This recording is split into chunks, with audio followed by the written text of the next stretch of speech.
Sup guys, Sanderson977 here today to do Tokyo Ghoul episode 10 review. Whoa, this episode of Tokyo Ghoul I believe was definitely one of the best we've seen in this series thus far, right? A lot of shit went down in this episode, a lot of stuff happened. We see guys like Jason show up with this guy who was following him called Nico.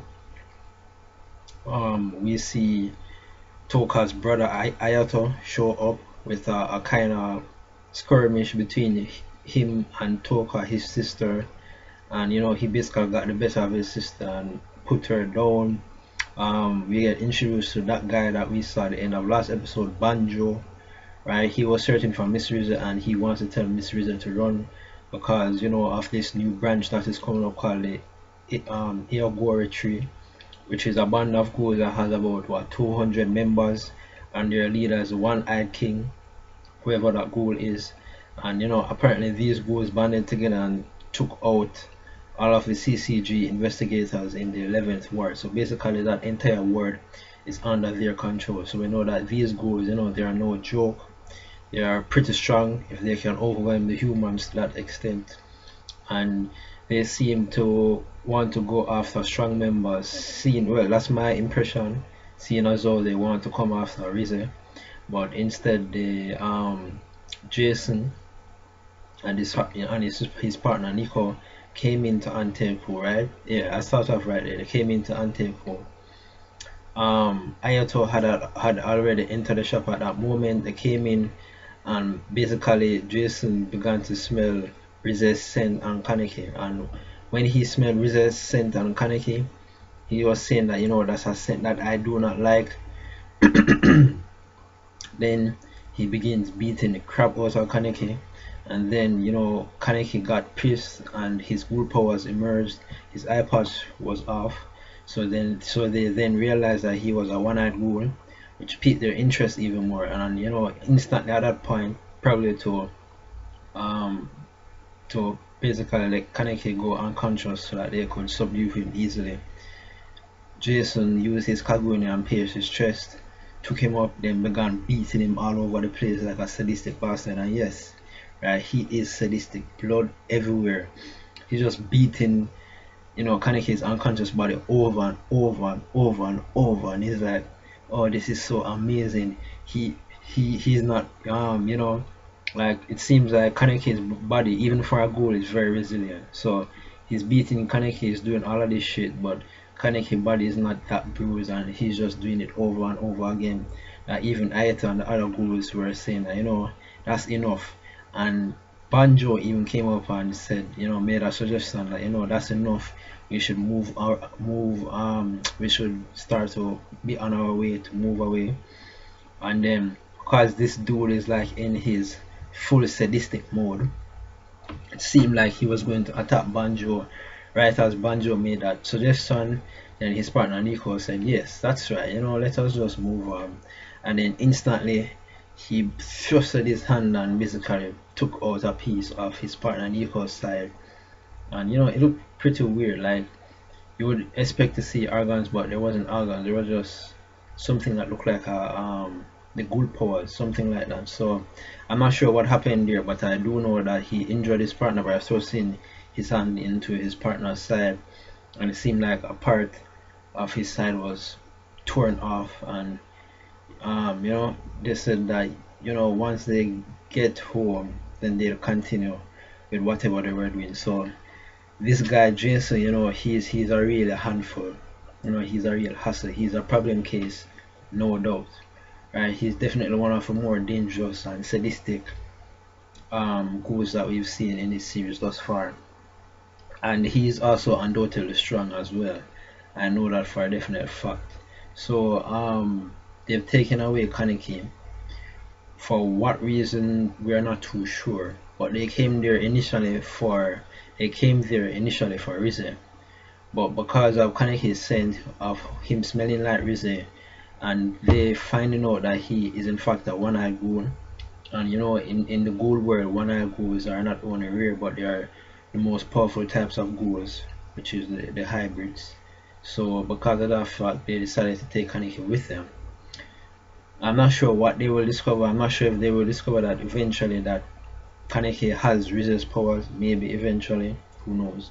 But Kaneki was taken away, and upon Kaneki being taken away, um, Toka was left unconscious. She was beaten by her brother, as I said before, so she couldn't do much to help. Seems that Banjo and the others are also gone, and Toka-chan was just left in that shop. So when when Yomo and the old guy who's the leader of Anteku returned, they saw the shop all bloodied up and saw Toka beaten up against the wall. They asked her where's Kaneki, and they asked her if they did take Kaneki, and she's like yes, they took him. And then they had a meeting, and initially in the meeting it seemed like the leader, he wasn't going to go after Kaneki, but what he eventually explained was that he was just letting them know that this would be a venture that they would have to risk their lives in. It would be something that they would have to stake their lives in, because there's some real serious shit going on, right? The Ghoul, the band of Ghouls called it Yamori tree, right? They have taken over the 11th ward, and the CCG, or the humans, are going to make some kind of movements to retake back that word. So there will be a lot of fighting, a lot of action going down if they were then try to rescue Kaneki from the members of the Yamori tree. And as the old guy said, all of these ghouls are ghouls that fight for a living, so they're all very strong. So he just wanted to let them know that their lives will be at stake. So he did agree to go after Kaneki with them, and they're also bringing this other guy with them, Mrs. Sukiyama, right? That guy that we haven't seen for a couple episodes now. Since last time he got beat by who was it that beat him again? But anyway, basically, since the last time he got beat by Toka-chan, Toka, we haven't seen him since.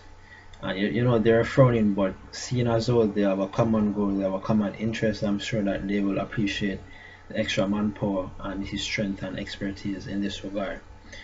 Now, in regards to the beginning of this episode, right, when we see Yomo and the leader of Anteku looking out, and they're saying that this is bad, they are basically found out themselves that the members of the Aogiri tree have infiltrated the 11th ward, killed off all investigators, and they mentioned their leader being this person or ghoul called the One-Eyed King, right? We haven't seen any image of how he looks, but he was mentioned.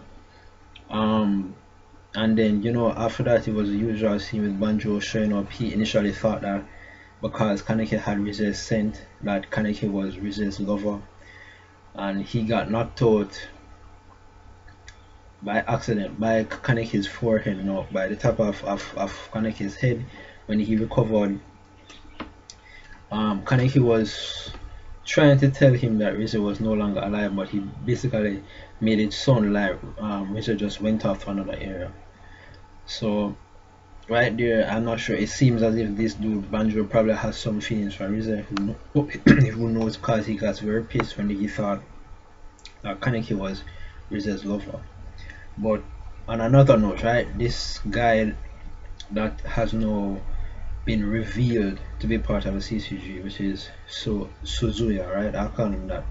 This white-haired guy with tattoos on his body. He's a bit weird, I have to admit. And he has been shown for the last couple of Tokyo Ghoul episodes, but we haven't seen his full face since this episode. And his name was revealed, and it's revealed that he will be Shinohara's partner, and that they will be going into the 11th ward. So this guy, I'm sure that he will play a prominent role in the story, seeing as though the highlight has been on him a lot, and he's a bit weird even for a human. So it seems like the humans do have their own problem cases as well. Not just Jason for the Ghouls, but it seems like this guy might, although probably not as sadistic as Jason is, but this guy is probably a problem case in his own right. But overall, another awesome episode of Tokyo Ghoul. So that's it, that's my review. Remember to rate, comment, subscribe. Sayonara.